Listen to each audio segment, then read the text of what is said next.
Greetings, dear ones. I'm Kryon of Magnetic Service. If you've just tuned in to this message, this is a day of explanation and examination of a relationship. And the relationship actually may surprise you. It's called How to Understand That Which is Your Innate, to expand that which is your understanding of things that come with you at birth. And in that there is a lesson. And if you've listened to the teaching of Adironda, she speaks of habits and fears and all these things that would get in the way of where innate is supposed to take you through intuition. I want to add to that. And it's not going to be a different message at all. It's going to be the same message. Because these things are true. And as you hear them, they would be self-evident. Dear ones, when you come into this planet and you start to grow up, there are certain things that are innate. My partner has mentioned some of the research that has been done by those spiritualists. But you don't have to have research. Just look around the planet.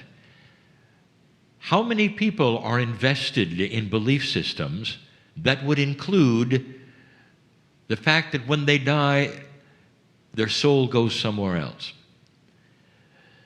And the answer to that, simply by the membership in spiritual systems, is most.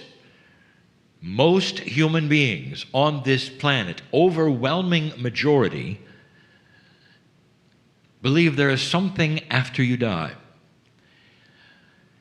That is the definition of an innate knowledge.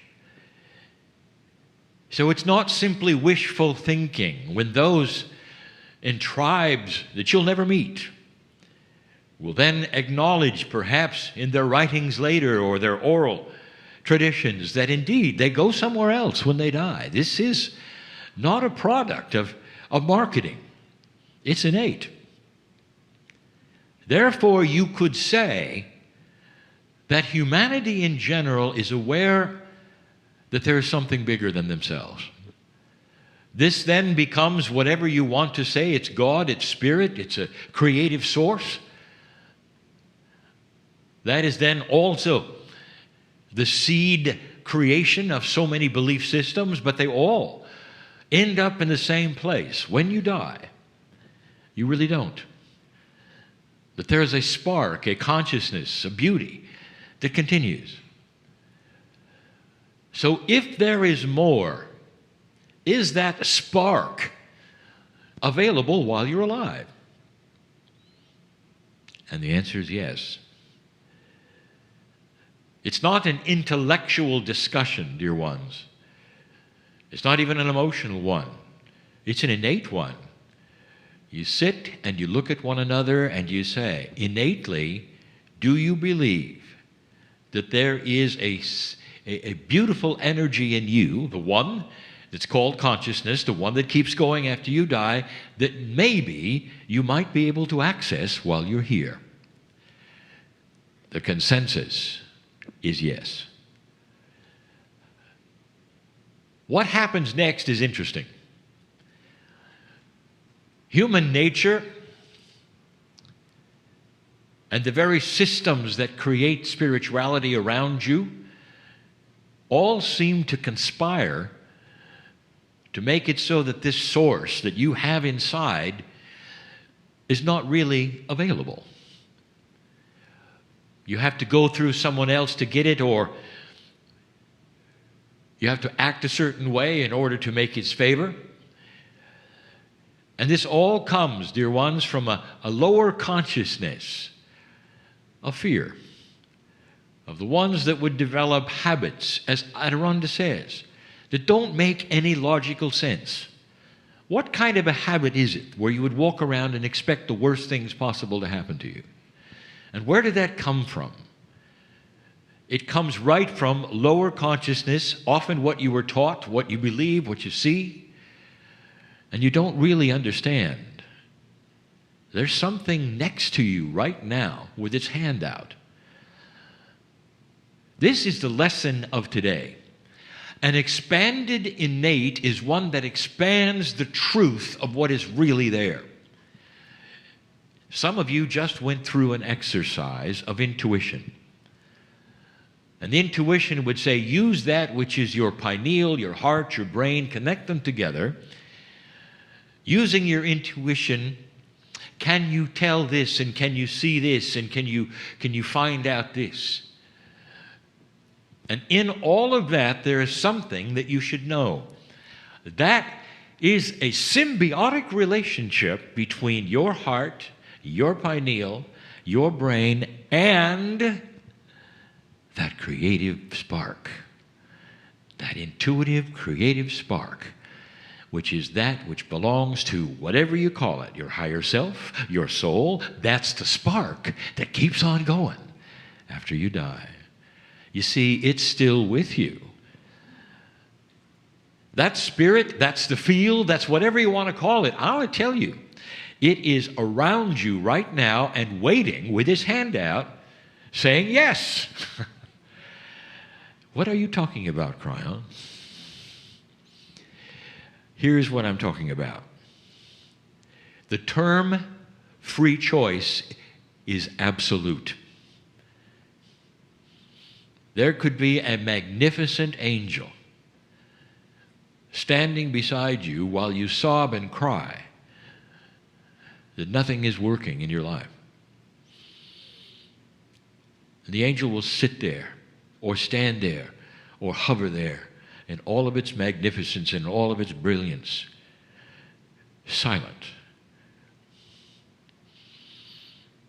And while you bemoan the world that you're a victim of, while you wonder what bad thing is going to happen to you next and why you're stuck, in all of its magnificence, the angel will call in an entourage, and they will sit next to you, and they'll be quiet.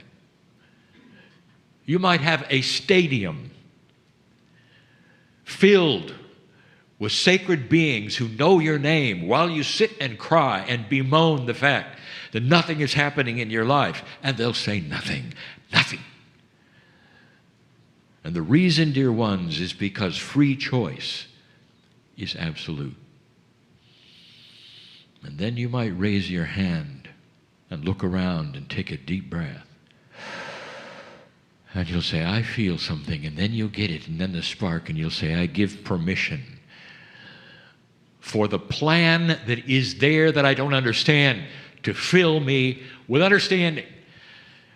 I give permission for my innate to marry to the field around me, which includes that stadium and that angel, which some call the field, which some call the plan, which some call that which is the higher self united with synchronicity. And then things start happening. Why? Because you got out of that place of fear, took charge of what I will call your own mantle. That's a new term that I've not used before in this phrase. The mantle is that which is the spark of God inside you that you wear, that is you if you open the door. You see, there is a plan. The teacher Marilyn will say that the universe says, yes, that's the field. It's always there saying, discover your sacredness. Dear ones, your innate can expand. And when it does, it sees these things. Or if it doesn't seize it, at least it is sensory perception that acknowledges it. And then results. What happens, dear ones, if you don't like exercise and bemoaningly you say, okay, I'll go and I'll do a little exercise. And you do a little exercise. And you come home and you go, that was not fun. I don't like that. And some say, well, just do a little more exercise. And so you go one more time and you do a little more exercise. And you come home and you go, this is awful. I don't want to do this. And then the person will say, just do only one more time. Just do a little exercise. And so you do a little more exercise and you come home. And then the next day, you feel better. And you go, wow, I feel better. And then suddenly you're saying to the person, why don't we go exercise? What has just taken place? And the answer is incremental solution, reaction, improvement, whatever you want to call it. You saw something that validated what you didn't expect. Do you understand what I'm saying? So as you might sit there in doubt that any of these things are true, there's a piece of you, I will tell you, if you'll open the door and mean it, dear Spirit, show me that these things are true. I open my heart, my pineal, my mind for information that is intuitive, that will help steer me to the right place, the right time, the right person for solution in my life. And I do it begrudgingly, like exercise, but you have permission. When the person starts exercising, it's almost like the body is aware. They're doing something, they're aware. And it may take the body 2 or 3 times then to develop the results that you see. But when you see it, you won't stop because you see it. That is the plea. That you won't throw these things away in one shot because they didn't seem to work. And then afterwards you'll say, well, I knew that wouldn't work. And what have you just done? You've confirmed your fear. You've confirmed all of the things you didn't believe under the disguise of believing it, if you understand what I mean. If you come into it with an attitude of doubt, this won't work either, but I'll give it a shot, it won't matter. Nothing's going to happen. But if you open yourself and you sit down and take a breath and mean it, dear Spirit, I give permission, use those words, for something to happen in my life I don't know about.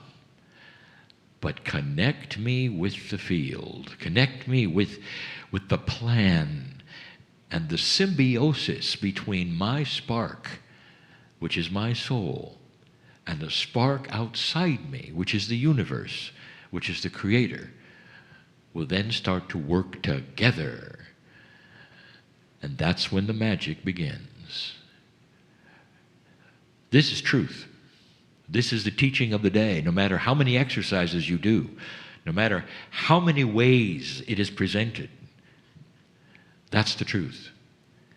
These things are possible, but you must cognize and believe. Perhaps there should be exercise of throwing away doubt and throwing away fear, and there are, just to get you to a place where you can open that door and believe it. But dear ones, I'll tell you, this is when things start to change. One of the first things to expect, synchronicity. Being in the right place, meeting the right people, hearing the right words. And some of you who are listening to this now and in another time are starting to understand. These words will not help you or save you. It's what you do that is next and is so profound. The human helping themselves by claiming the spark inside is real. That's beautiful. And it's only going to take a few of you to affect a few more and a few more before humanity starts to understand they are in control of their own reality.